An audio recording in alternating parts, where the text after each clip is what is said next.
আপনি কি জানেন একটা বাল্বকে যদি সুপার স্লো মোশনে দেখা হয় তাহলে দেখা যায় সেটা যেন বারবার জ্বলে আর নিভে, কিন্তু কেন এমনটা হয়? আমরা সবাই জানি সুইচ অন করলে বাল্ব জ্বলে ওঠে, কিন্তু সুপার স্লো মোশনে দেখলে এটা একদমই ভিন্ন অভিজ্ঞতা। দেখুন, বাল্ব যেন বারবার জ্বলছে আর নিভছে, এটা কি কোনো ত্রুটি? না, একদমই না। এটা আসলে বিজ্ঞানের এক দুর্দান্ত চমক। আমাদের বাসায় সাধারণত যে বিদ্যুৎ ব্যবহার করি সেটা হলো এসি বা অল্টারনেটিং কারেন্ট, অর্থাৎ দিক পরিবর্তী তড়িৎ প্রবাহ। এর মানে বিদ্যুৎ একটানা একদিকে প্রবাহিত হয় না, বরং প্রতি সেকেন্ডে 50 বার দিক পরিবর্তন করে। একে বলে 50 হার্জ ফ্রিকোয়েন্সি। মানে প্রতি সেকেন্ডে 50 বার পজিটিভ থেকে নেগেটিভে যায় আবার ফিরে আসে। ফলে একটা পূর্ণ তরঙ্গ হয় 1/50, অর্থাৎ 0.02 সেকেন্ডে। আর এর মধ্যে 2 বার কারেন্টের মান একদম শূন্য হয় এবং 0.02 সেকেন্ডের মধ্যে বাল্বটি একবার জ্বলে এবং একবার নিভে।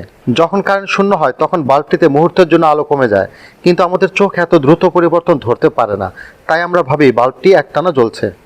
কিন্তু হাই স্পিড ক্যামেরায় এই পরিবর্তন ধরতে পারে, আর তাই স্লো মোশনে বাল্বটিকে বারবার অন অফ হতে দেখা যায়। তাই এবার থেকে যখন দেখবেন একটা ভিডিওতে বাল্ব বারবার জ্বলছে এবং নিভছে, তখন বুঝে নেবেন এটা বিজ্ঞানেরই এক অপূর্ব খেল।